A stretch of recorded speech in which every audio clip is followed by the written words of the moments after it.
Crime alert, जुर्म के खिलाफ आवाज।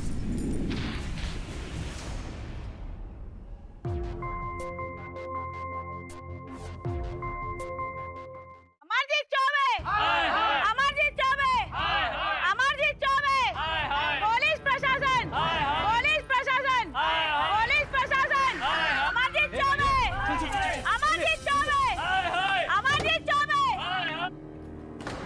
आपको नहीं लगता आपको जैसा पुलिस फोर्स की बदनामी हुई है? कुछ बोलिए सर। हटिए हटिए आप लोग। आप चुप सर, कुछ बोलिए आप। सर जवाब दीजिए। अमरजीत चौबे, अमरजीत चौबे, अमरजीत चौबे। सर प्लीज बोलिए। आप समझते क्यों नहीं आप लोग? हटिए आप लोग। क्या कर रहे हैं? अमरजीत चौबे।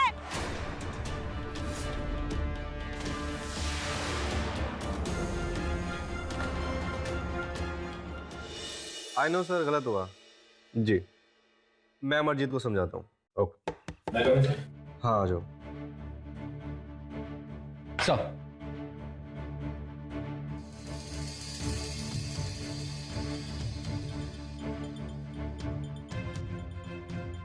मैं जानता हूँ तुम सिर्फ अपनी ड्यूटी कर रहे हो, लेकिन मामला अभी बहुत गर्म है। तुम चाहो तो दीप्ति महाजन के केस में मैं किसी और ऑफिसर को अपॉइंट कर सकता हूँ।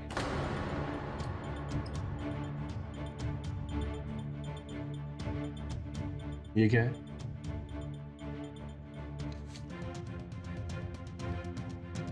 इस्तीफा? जी सर, अगर एक हफ्ते में मैं ये केस सॉल्व नहीं कर पाया तो मेरा इस्तीफा मंजूर कर लीजिएगा सर। पागल मत बनो अमरजीत, तुम्हारा काम मुझे बहुत पसंद है। माना ये केस थोड़ा टेढ़ा है, लेकिन एक केस के लिए कोई अपनी जिंदगी रिस्क पे लगाता है क्या? ये केस पिछले 8 महीने से सॉल्व नहीं हुआ और तुम एक हफ्ते में कैसे कर दोगे? ये तो मैं नहीं जानता सर, लेकिन अब बात सिर्फ मुझ तक नहीं, मेरी वर्दी तक आ पहुंची है सर। इस केस के गुनहगारों को मैं सलाखों के पीछे डाल के ही दम लूंगा सर। सर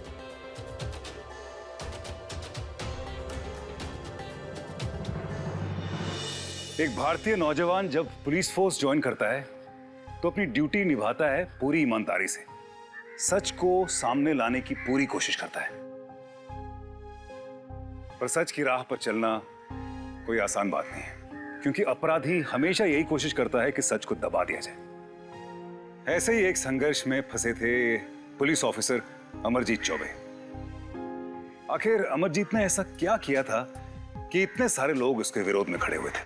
एक 24 साल की लड़की डिम्पी के गायब होने का केस एक गुत्थी बन चुका था। उसे इंसाफ दिलाने के लिए यह केस सॉल्व करना तो बहुत जरूरी था ही, पर अब नाम पुलिस डिपार्टमेंट की इज्जत पे आ गया था। उन लोगों को किसी भी हालत में यह केस सॉल्व करना था। नमस्कार, मैं हूं इकबाल खान। आज के इस क्राइम अलर्ट के एपिसोड में आप देखेंगे कि कैसे एक अपराधी अपना जुर्म छुपाने के लिए किस हद तक जा सकता है और कैसे कोई अपने स्वार्थ के लिए दूसरे की जिंदगी के साथ खिलवाड़ कर सकता है। ये लड़की, ये क्या कर रही है तूने? हाँ, अभी कैसे जाएगा? 15 दिन बाद तेरी शादी है और किसी को पता चल गया तो बदनामी होगी अलग। क्या करेंगे हम लोग? अब इसे टैटू वाली दुकान में जाके निकलवाना पड़ेगा। तुझे शर्म नहीं है? बेशर्म लड़की, और कितने कांड करेगी? तुझे इतना अच्छा लड़का मिला है, इतना प्यार करता है, तुझे तो तेरे कान में जू भी नहीं रेंग रही है ना? तुझे तो कुछ बोलना ही बेकार है। आशा, सुबोध आया, इसके लिए पूछ रहा। हे भगवान, दामाद जी को भी अभी आना था। ये देखिए, इसे कैसे छुपाएंगे? डिम्पी, क्या किया तूने? सारे कपड़े भी कटे फटे हुए। ले ढक इसे, छिपाए से, और याद रहे नीचे दिखे ना। मैंने कहा ना ढकने के लिए। चल चलो। कैसी है दामाद जी? डिम्पी, कैसा लगा हमारी शादी का कार्ड? मुझे पता था तुम्हें पसंद आएगा। आखिर तुम्हारे फेवरेट कलर्स है इसमें। अब इसे ही फाइनल करता हूं फिर। क्या हुआ? सब ठीक तो है ना? हाँ हाँ बेटा, सब ठीक है। बेटा जा सुबोध के लिए पानी लिया, जा जा। और बाकी सब ठीक है घर पे सब? जी एकदम बढ़िया।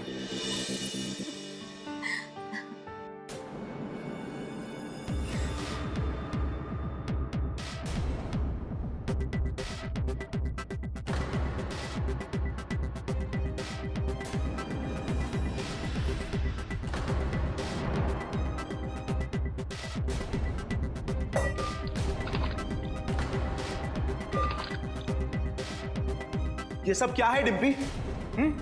15 दिन में हमारी शादी है और ये सब आखिर चाहती क्या हो तुम? मुझसे शादी करनी है या नहीं? सुबोध,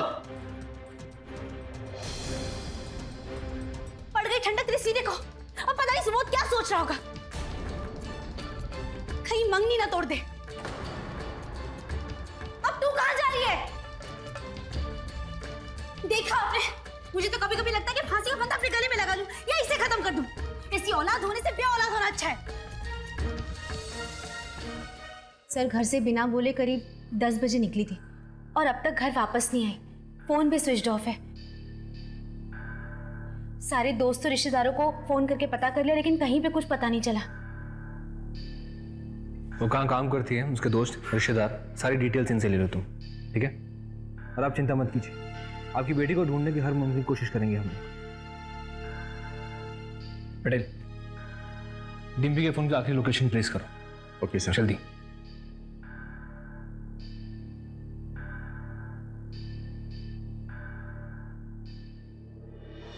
हाँ ट्रेस हो गया है। हाँ ओके ओके ओके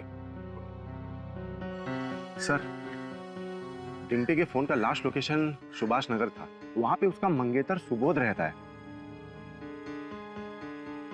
बुलाओ सुबोध को। Okay sir. कहाँ है डिम्पी? मैंने कहा ना सर, मुझे नहीं पता। और आप जो डिम्पी के फोन स्विच ऑफ होने की बात कर रहे हैं, मैं उस टाइम ऑफिस में था, अपनी ड्यूटी कर रहा था। आप चाहे तो मेरी ऑफिस में कॉल करके पूछ सकते हैं। मैं तो उससे मिला भी नहीं हूं। आखिरी बार उसके घर पर मिला था। ना गुस्सा क्यों आ रहा था? तुम्हारे तो डिम्पी के साथ 15 दिनों बाद शादी होने वाली थी ना, तो फिर ये झगड़े क्या चल रहे हैं तुम दोनों के बीच? हाँ हुआ था। ऐसे झगड़े हमारे कई बार हुए हैं। मैंने उसे हमेशा से प्यार किया है, उसे कॉलेज के वक्त से चाहा है। मैं उसे चोट पहुंचाने का सोच भी नहीं सकता। सर ये सच कह रहा है, मैंने इसके ऑफिस जाके पता किया है, उस दिन ये अपने ऑफिस में ही था। मिल गया जवाब। और हाँ, आप मुझ पे शक करके अपना टाइम खराब कर रहे हैं। बेहतर होगा कि आप उस इंसान से पूछताछ कीजिए जिस इंसान के नाम का टैटू डिम्पी ने अपने हाथ पर बनवाया था। टैटू? किसका टैटू? अब इस बारे में मुझसे बेहतर डिम्पी के माँ बाप ही आपको जानकारी दे सकते हैं।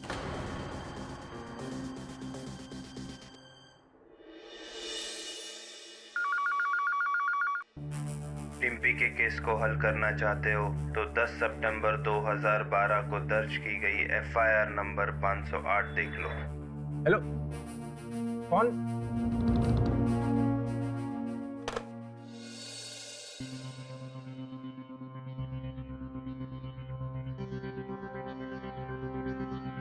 सर एक अनजान नंबर से फोन आया था, मेरे कुछ पूछने के पहले ही उसने अपना फोन कट कर दिया सर।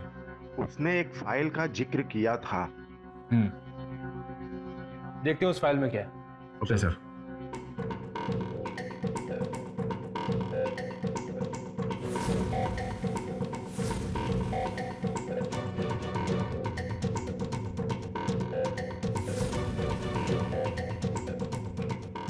कहाँ रखी है 508 की फाइल यार? यही होगी क्या? ये फाइलें गुम कैसे हो सकती हैं? और ये तरीका फाइल मेंटेन करने का? सर सितंबर महीने की कुछ फाइलें वहां भी रखी हैं।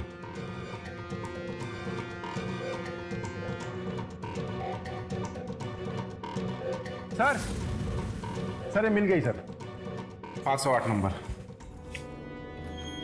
508।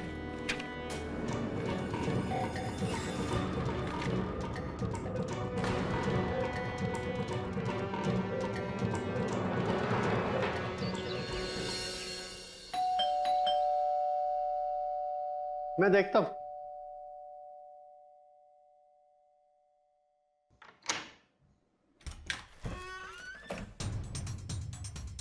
एसीपी साहब, आप बिटिया का कुछ पता चला? सर सर क्या हुआ? पता चला डिम्पी का? पहले तो आप हमें ये बताइए, ये क्या है? आपकी बेटी ने आपके खिलाफ एफआईआर दर्ज करवाई थी। क्या आपने उसे मारा, पीटा, जान से मारने की धमकी दी? ये क्या चल रहा है? हाँ, क्या खेल खेल रहे हैं आप लोग? कहीं ऐसा तो नहीं कि आपने ही अपनी बेटी को गायब किया और ये मिसिंग रिपोर्ट का नाटक कर रहे हैं? सच सच बताइए, क्या किया आपने अपनी बेटी के साथ? सर हम क्या करेंगे? हाँ, डिम्पी ने हमारे खिलाफ एफआईआर करवाई थी। हमने उसे मारा भी, पीटा भी। सर, बच्चे जब गलत राह पर चले जाते हैं तो माँ बाप को थोड़ी सख्ती बरतनी पड़ती है। गोल गोल कोई बात नहीं सुननी है। साफ साफ बताइए बात क्या है? टैटू का क्या चक्कर है? किसके नाम का टैटू करवाया था डिम्पी ने? राजा जी के नाम का। राजा जी? राजा जी तो हमारे यहाँ के एमएलए नंद किशोर अवस्थी को बुलाते हैं ना? जी। और डिम्पी तो उन्हीं की पार्टी में युवा सचिव भी थी, है ना? जी। देखिए, कुछ भी मत छुपाइए, शुरुआत से बताइए बात क्या है? दरअसल सर, डिम्पी पहले से ही बहुत जोशीली और जिद्दी थी। उसकी राजनीति में भी काफी रुचि थी। स्कूल कॉलेज में वाद विवाद हो या भाषण, सब में नंबर 1 आती थी। माँ! अरे क्या हुआ? आज फिर किसी भाषण प्रतियोगिता में नाम मिला है क्या? अरे माँ, आज के नाम तो सारे नामों से ना बहुत बढ़कर था। कार्यक्रम के वीआईपी गेस्ट कौन थे? नंद किशोर अवस्थी जी, हमारे राजा जी। माँ, पहली बार हमने उन्हें इतने करीब से देखा था। वाह, क्या दबंग पर्सनालिटी थी उनकी। वाह वाह वाह वाह वाह, क्या बात है, वाह वाह। और माँ, आपको तो यकीन ही नहीं होगा कि कार्यक्रम के अंत में उन्होंने हमें बुलाकर कार्यकर्ता बनने का ऑफर दिया। माँ, उन्होंने कहा कि मैं बहुत आगे जाऊंगी। क्या कहा बेटा तुमने? पार्टी कार्यकर्ता? ये राजनीति वगैरह में जाकर क्या करोगी? इतनी होशियार हो, किसी सिविल सर्विस परीक्षा की तैयारी करो। ये राजनीति वगैरह सब बेकार की चीज है डिम्पी। पापा, इतने बड़े नेता ने हमें प्रस्ताव दिया है और आप कह रहे जाने दे। आपको तो पता है ना, हम हमेशा से ही राजनीति में जाना चाहते हैं। लेकिन डिम्पी, छोटे मोटे कॉलेज का चुनाव और राजनीति ज्वाइन करना बहुत अलग है। और इतनी बड़ी पार्टी, ना बाबा। और वैसे भी ये नेता वेता लोग ना अच्छे लोग नहीं होते। नहीं, कोई जरूरत नहीं है। बिल्कुल ठीक कह रही है तुम्हारी मम्मी। ये राजनीति और नेता लोगों के चक्कर में हम तुम्हें नहीं पड़ने देंगे। कह दिया ना जो कहना था। अब हमारा फैसला भी सुन लीजिए। हम राजा जी की पार्टी में काम करने जा रहे हैं, बस। सर, हमने उसे बहुत समझाया, लेकिन उसने हमारी नहीं मानी। बहुत जिद्दी थी और उसका नंद किशोर के साथ दिन रात उठना बैठना भी बढ़ गया था। राजा जी की हर रैली में डिम्पी उनके साथ ही जाने लगी थी। तमाम तस्वीरें देखिए। जय माता रानी, जय माता रानी, जय हो माता रानी, जय।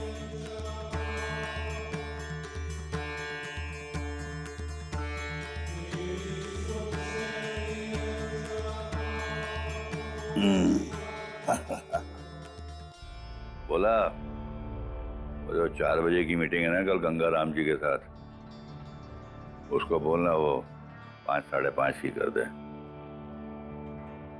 समझे? और पता नहीं, मैं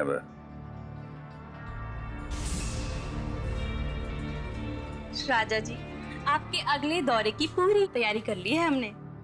भाई फिर तो सुननी पड़ेगी योजना क्या है। बोला।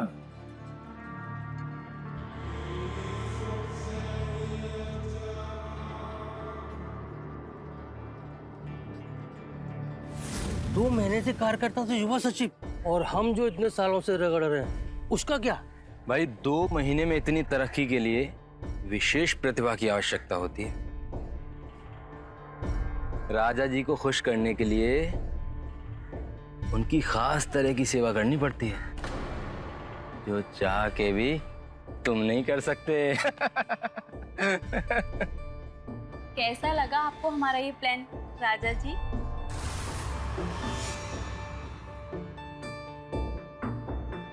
बहुत अच्छा लगा तुम्हारा प्लान। सच्ची में? सारी दुनिया हमें राजा जी कहती, लेकिन जब तुम राजा जी कहती हो ना, तो शरीर में एक बिजली सी धड़क आती है।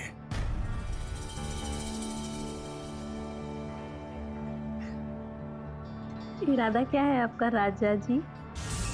यही बताऊं या अंदर चलें? डिम्पी हाथ से निकलती जा रही थी।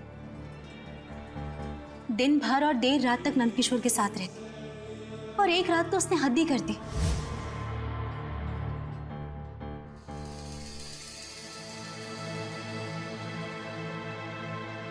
ये कोई वक्त है घर आने का डिम्पी? हम लोग कब से फोन करने की कोशिश कर रहे हैं। माँ, इतना नौटंकी करने की क्या जरूरत है? मेरे फोन की बैटरी खत्म हो गई थी और मैं राजा जी के साथ ही तो थी। राजा जी राजा जी राजा जी, बस राजा जी की रट लगा रखी है। तुझे पता भी है लोग कैसी कैसी बातें कर रहे हैं कि तू उस बुड्ढे के साथ मुंह काला करवा रही है। माँ, बहुत हो गया। अब उनके खिलाफ एक शब्द नहीं सुनूंगी। हाँ, मैं करती हूँ उनसे प्यार, और वो भी मुझसे उतना ही प्यार करते हैं, और प्यार में उम्र नहीं देखी जाती। ज्यादा जबान चलने लगी है ना तेरी। एक बात कान खोल के सुन ले, मेरे सामने ना ये फिल्मी डायलॉग तो बोलना मत। तेरा दिमाग ना बहुत ज्यादा खराब हो गया है। पर कैसा प्यार, क्या प्यार? रुक, मैं तेरा प्यार का भूत उतारती हूँ। अरे माँ, भूत उतारती हूँ मैं। माँ छोड़ो, माँ छोड़ो ना मुझे, माँ छोड़ो, छोड़ो मुझे। अब जब तक तेरे दिमाग से इश्क और मोहब्बत का भूत नहीं उतर जाता ना, यही बंद रहेगी। और अगर उस बुड्ढे का नाम भी लिया ना, तो टांगे तोड़ दूंगी। चलिए। अरे मम्मी, कहाँ जा रहे हो? खोलो। 2 दिन तक कमरे में बंद रखा था उसे, सोचा था कल आ जाएगी, लेकिन नहीं, उल्टे उसने बाहर निकलते ही हमारे खिलाफ FIR कर दी। अपने माँ बाप की बोलती बंद करना आता था उसे, घर में ही राजनीति करने लगी थी।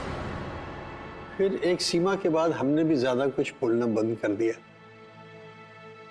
सिर्फ अपनी मर्जी की ही करती थी, और उधर वो नंदकिशोर उसे बड़े बड़े सपने दिखाता रहा, और ये पगली मानती रही।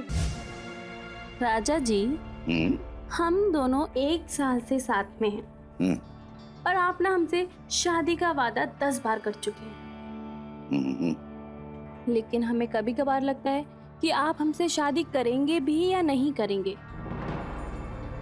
हमारा कहने का मतलब है कि जो मैंने तुमसे वादा किया है वो झूठा है।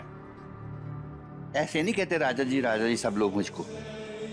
मैंने आज तक जिसको वचन दिया है वो काम पूरा करके रखा है। अगर वक्त की भी नज़ाकत होती है ना भाई। यहाँ इलेक्शन सर पे है और तुम चाहती हो कि मैं शादी कर लूं। यार तुमने तो मूड ही खराब कर दिया। हटो यार, छोड़ो। अरे अरे अरे, सॉरी राजा जी।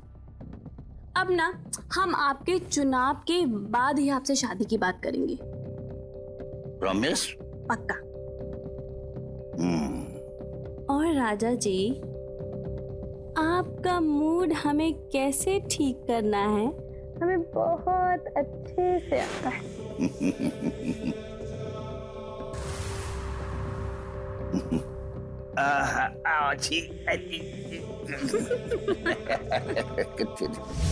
एक साल और बीत गया, इलेक्शन भी हो गए, राजा जी जीत भी गए, लेकिन उन्होंने डिम्पी से शादी नहीं की। फिर डिम्पी ने अपने ही कॉलेज में एक लड़के सुबोध से शादी के लिए हाँ कह दी। हमें लगा कि शायद उसकी अकल ठिकाने आ गई होगी, लेकिन नहीं, अभी भी उसके सिर पे नंद किशोर का भूत सवार था। उसने सिर्फ नंद किशोर को जलाने के लिए सुबोध से मंगनी की थी। आपको ये सब पहले इसलिए नहीं बताया कि बात निकलने पर बदनामी होने का डर था। सर, क्या आपको लगता है कि डिम्पी के गायब होने के पीछे नंद किशोर का हाथ हो सकता है? कहते हैं इश्क में बड़ी ताकत होती है। नेमत बन के जिंदगी में आए तो जिंदगी संवार देती है, और अगर जुनून बनकर आए तो जिंदगी बर्बाद कर देती है। डिम्पी के सर पर इश्क का जुनून सवार था। गलत सही क्या होता है उसे कुछ पता नहीं चल रहा था। वो किसी की बात सुनने को तैयार ही नहीं थी। उसके माँ बाप भी ये सब देख रहे थे। उससे बात की, लेकिन उसने उनकी भी नहीं सुनी। डिम्पी का नेता नंद किशोर उर्फ राजा के साथ संबंध होना और डिम्पी का गायब होना, क्या ये दोनों बातें जुड़ी हो सकती हैं? और भी कई ऐसी सारी बातें हैं जिनसे अभी पर्दा उठना बाकी है।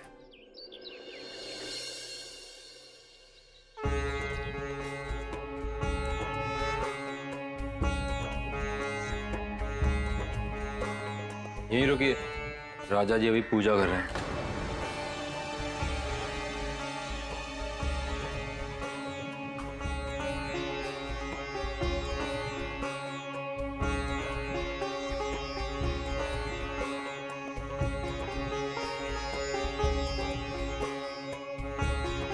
जय माता रानी। जय। रुक जाओ, जूते उतार के अंदर आओ।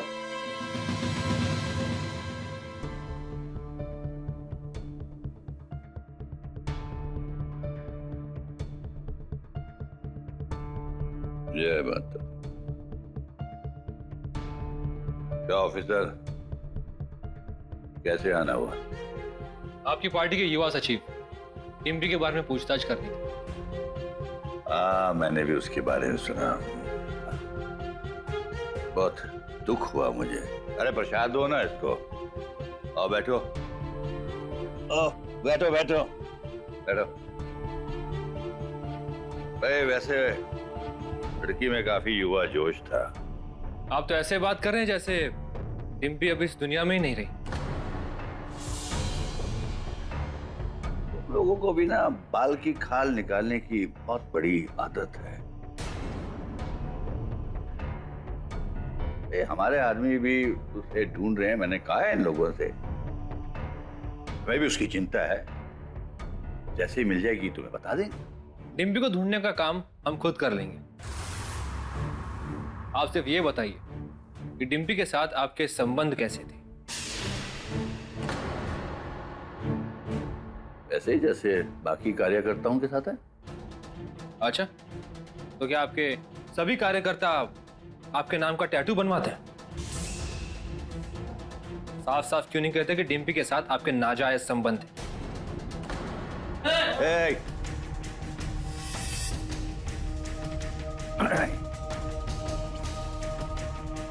अगर तुमने पुलिस की वर्दी ना पहनी होती ना तो धक्के मार के यहां से बाहर निकाल देता। और रही बात टैटू की, तो हमसे कई बार लोग इतने प्रभावित हो जाते हैं कि जिस दिन मिलते हैं उस दिन टैटू बनवा लेते हैं, समझे? अगर उस लड़की के गायब होने के केस में आपका हाथ निकला ना, तो आपकी ये पर्सनालिटी, पावर का जादू कानून के सामने नहीं चलेगा। याद रखना। चलता हूं। एक मिनट।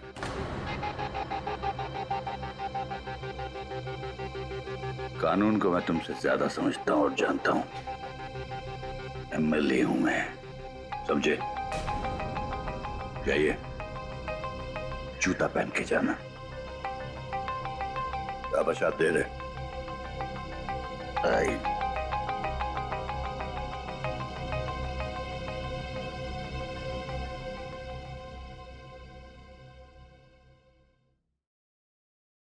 डिम्पी को न्याय दो, न्याय दो। डिम्पी को न्याय दो, न्याय दो। डिम्पी को न्याय दो, न्याय दो। डिम्पी को न्याय दो, न्याय दो। डिम्पी को न्याय दो, न्याय दो। डिम्पी को रुकिए, महाजन को गायब हुए 8 महीने हो गए हैं। पुलिस क्या कर रही है?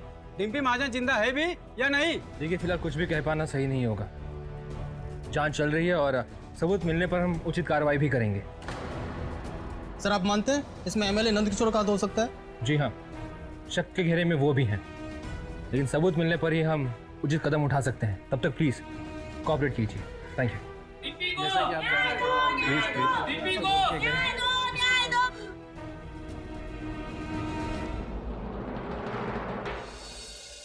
पापा, क्या आप यहाँ रोज बैठ के फिल्में देखा करते हो? कभी कभी न्यूज भी देख लिया करो। रोज आपका नाम न्यूज चैनल्स पे आता है। इसी वजह से पार्टी की इमेज खराब हो रही है। कहाँ फंसा दिया मुझे आपने पापा। और क्या जरूरत थी इस उम्र में गुलछरे उड़ाने की? हा? आपके ना इसी ठरकीपन की वजह से आज आपकी इज्जत और पॉलिटिकल करियर दोनों दांव पे लगे हैं। चुप करो, साला जमीन से उगा नहीं है, बाप के साथ इस तरह बात करने लग गया है। कुछ नहीं होगा, मैं सब संभाल लूंगा। मैं तुझे कितनी बार कहा है, जब मैं फिल्म देख रहा होता हूं तो मुझे डिस्टर्ब मत किया कर। अरे मोड़ यार, मैं कहीं दे यार। पछताओगे आप पापा। हाँ देख लूंगा मैं। चल चल, पछताओगे। मूड ही खराब कर दिया।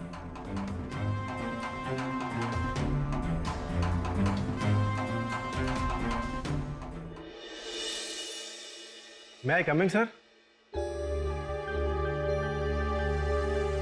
सर 8 महीने पहले डिम्पी केस में एक अनजान नंबर से कॉल आया था और उसने खबर दिया था। इस बार भी वैसा ही हुआ है सर। कॉल आया पर उसने अपना नाम नहीं बताया। हाँ, पर उसने ये कहा कि डिम्पी जिस दिन गायब हुई थी नंद किशोर के फार्म हाउस पे खुदाई हुई थी।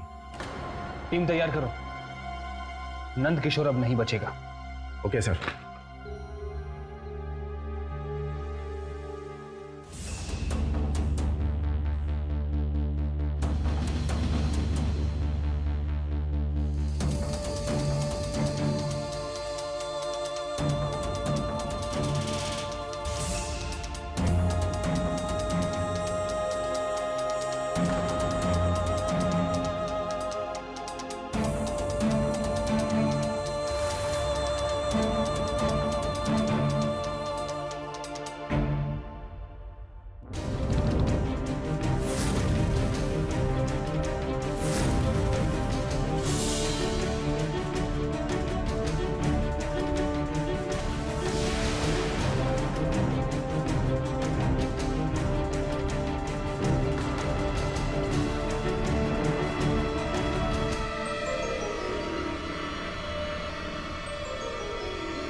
मुझे पता था डिम्पी के गायब होने के पीछे तेरा ही हाथ है। अब तेरा असली चेहरा सबके सामने आ चुका है। अब तो मैं तेरी एक सर, दरअसल सर वो जो कंकाल मिला है दरअसल वो इंसान का नहीं है, कुत्ते का है। क्या? बता नहीं है पुलिस वाला मेरे पीछे क्यों पड़ गया। मेरी जान के मुझे हाथ धो के पड़ गया। मुझे बदनाम करना चाहता है, कहीं का नहीं देना चाहता है। देखो कितना शरीफ आदमी हूँ मैं। एक घंटा मैंने खोदा था कुछ दिन पहले। मेरा पालतू कुत्ता बेचारा मर गया था, टॉमी नाम था उसका। पता नहीं मैं ये क्या करूँ। उसको ना खोदता तो क्या करता। ये पुलिस वाला ना जानता है मैं पॉलिटिशियन हूँ। मुझे बदनाम करना चाहता है ताकि अगली बार मैं कभी भी कुछ बन ना पाऊँ। सर क्या पुलिस जानबूझकर राजा साहब की छवि खराब करने की कोशिश कर रही है?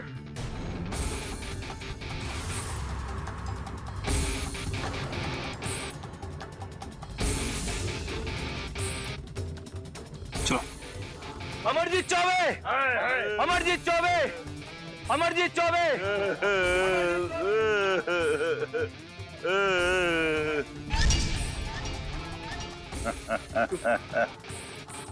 आओ बेटा। लास्ट ट्रिप कहाँ से है, कुछ पता चला? ट्रैक हो रहा है सर, जल्दी पता चल जाएगा। हो ना हो, डिम्पी के गायब होने के पीछे नंद किशोर का ही हाथ है और उसका पर्दाफाश मैं करके रहूंगा। Get the location soon. Okay sir. Raja ji आपका जवाब नहीं। क्या खतेड़ा है उस इंस्पेक्टर को। अब कभी पंगा नहीं लेगा आपसे।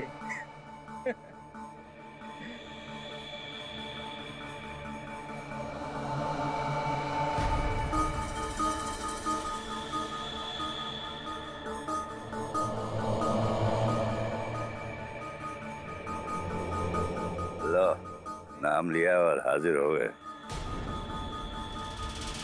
क्यों भाई, बेइज्जती में कुछ कमी रह गई थी जो पूरी करवाने आए हो? मैंने बहुत सोचा ये केस खत्म होने का नाम क्यों नहीं ले रहे,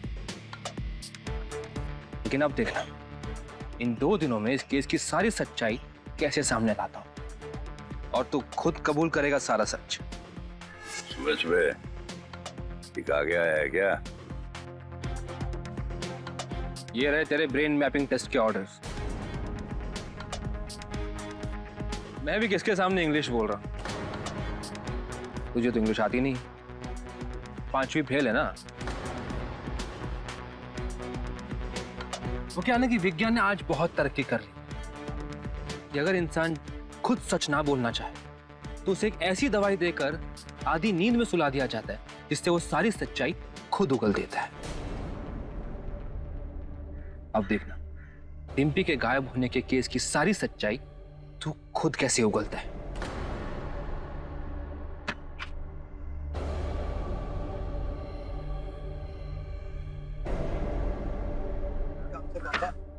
अब क्या होगा?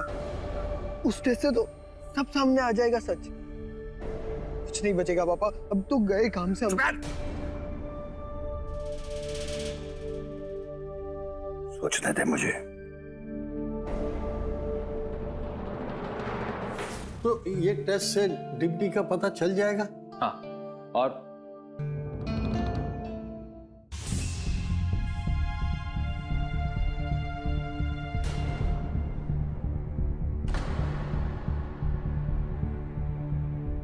अब तुम्हारा खेल खत्म हो चुका है। चलेंगे अंदर टेस्ट के लिए। ज्यादा उतावले ना हो ऑफिसर।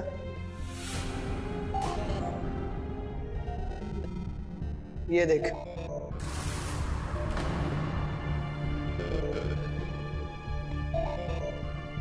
जय पिताजी की मेडिकल रिपोर्ट है। लिखा है कि तुम जो ये टेस्ट वेस्ट करना चाहते हो ना, वो उन पर नहीं हो सकता। क्या बात है ना कि उनकी तबीयत ठीक नहीं है।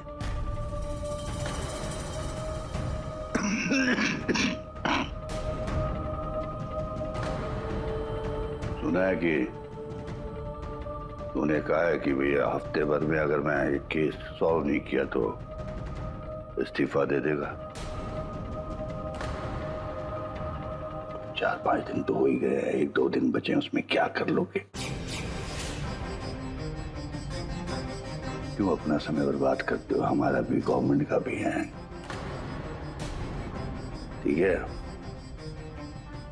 अमरनाथ नहीं, अमरजीत चौबे ACP।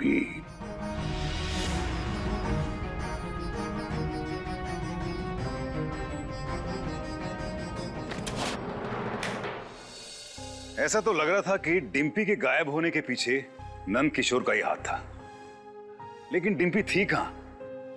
क्या वो जिंदा भी थी कि नहीं? इसमें से किसी भी सवाल का जवाब पुलिस के पास नहीं था। ये लड़ाई और भी मुश्किल हो रही थी क्योंकि ये जंग जिस इंसान के साथ थी वो सत्ता में था।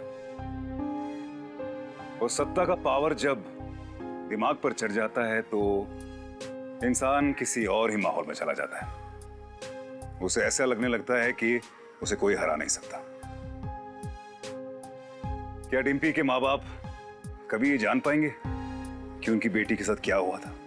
क्या अमरजीत की डिम्पी को न्याय दिलाने की कोशिश अधूरी रह जाएगी, या फिर उम्मीद की अभी भी कोई किरण बाकी है?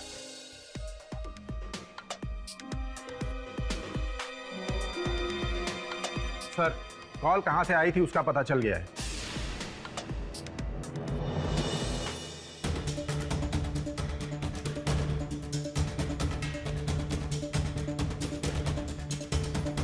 सर, यही है वो दुकान। सर, यहीं से कॉल आया था। शॉपकीपर से पूछो क्या, लेकिन 5 दिन पहले किसने कॉल किया था ये बता पाना मुश्किल है।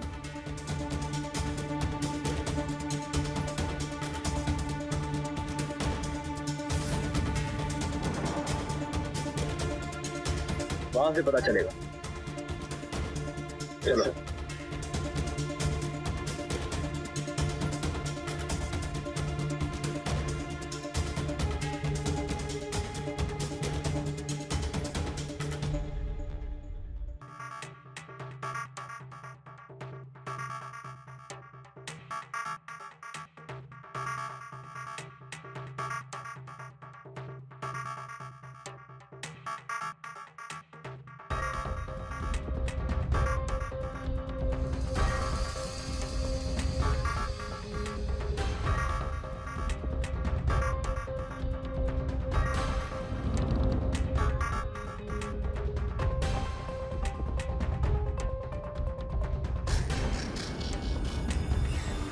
बुरखे में? सर किसी आदमी का फोन था, लगता है किसी आदमी ने बुरखा पहन के फोन किया था हमको, लेकिन हम उसको पहचानेंगे कैसे?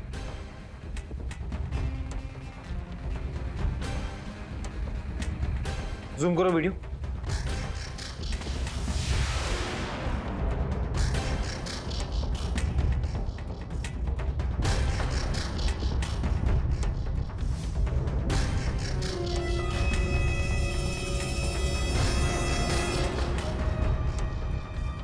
ये बोला है, उठाओ इसे। बहुत बड़े लीडर हो तुम, हाँ? मुझे कुछ नहीं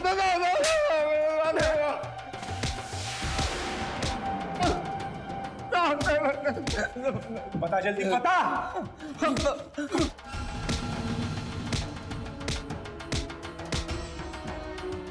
मुझे नहीं पता, तुझको इतना मारूंगा।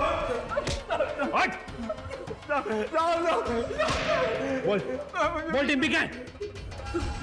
बोल डिम्पी क्या है? डिम्पी के बारे में कुछ नहीं जानता था। मैं नहीं जानता। तो भूत बातों से नहीं मानोगे?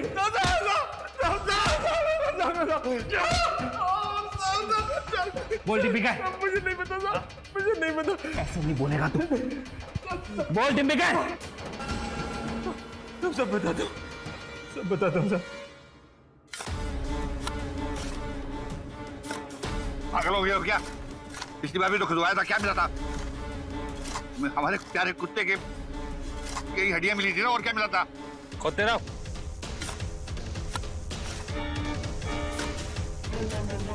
मिनिस्टर साहब को फोन लगा, मैं बात करता हूँ। फिर डूबती नहीं, अब कोई नहीं बचा सकता। कोई मंत्री, कोई संतरी, कोई मिनिस्टर नहीं। तेरे आदमी भोला ने सारा काला चिट्ठा खोल दिया तेरा।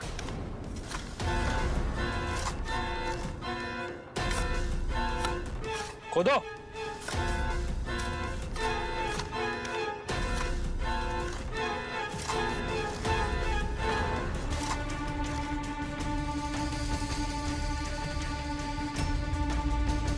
अरे ये यहाँ कैसे आगे, मेरे को तो पता नहीं है।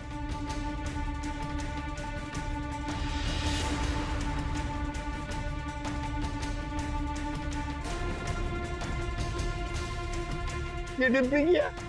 हवलदार।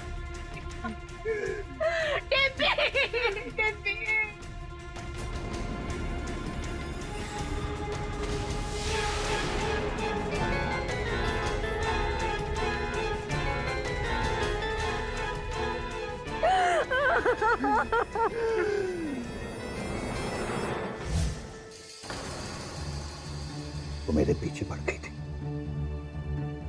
शायद वो अपनी औकात भूल गई थी। चाहती थी कि मैं उससे शादी करूं। तो जलाने के लिए उसने सगाई भी कर ली, लेकिन जब उसने देखा कि मुझ पे कोई असर नहीं हुआ तो एक दिन वो मेरे घर आ गई। आगे भी जानी न तुम। अरे डिम्पी, बताओ शादी की तैयारियां ठीक चल रही है कि नहीं? एक बात और पूछनी थी, ये शादी के बाद मुझे तो याद रखोगी ना?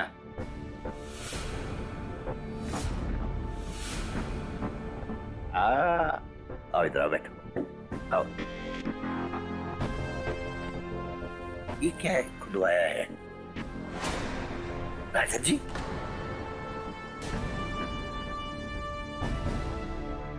मेरा नाम खुदवाने की क्या जरूरत थी? बिल्कुल चुप। मैंने तेरे लिए क्या नहीं किया, लेकिन तू मुझे शादी के लिए हमेशा टालता रहा। मैंने सुबोध से शादी के लिए हाँ इसीलिए किया ताकि तू कबूल कर सके मुझे, लेकिन नहीं, तुझे तो मेरे मजे लेने थे ना, तूने खूब अच्छे से लिए। और अब नहीं, मैं तुझे 2 दिन का समय देती हूँ, मुझसे शादी कर, वरना मैं अपने हाथ काट लूंगी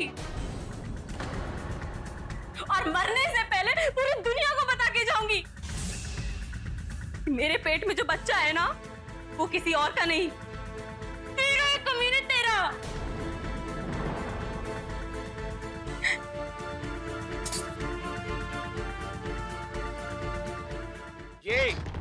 नहीं जाने ना भाई।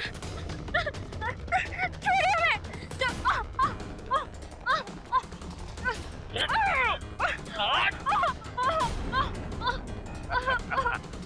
छोड़ो हमें, जाने दो।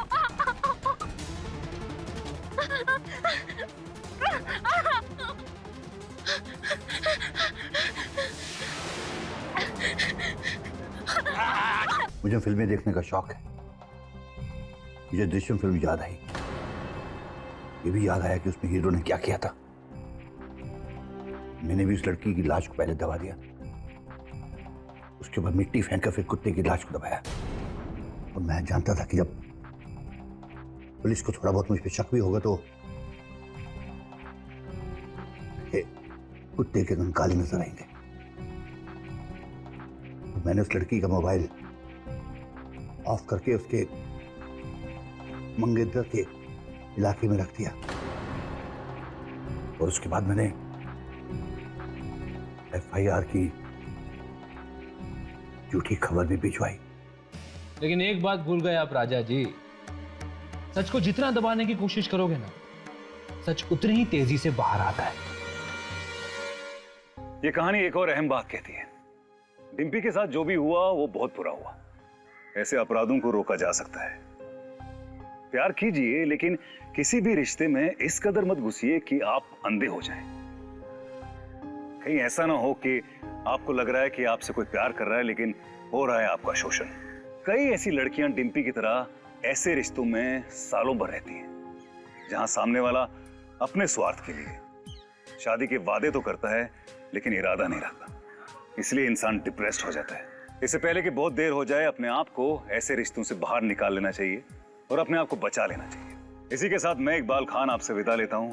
अगले एपिसोड में फिर मिलेंगे ऐसी एक दिल दहलाने वाली घटना के साथ। तब तक अलर्ट रहिए। अलर्ट।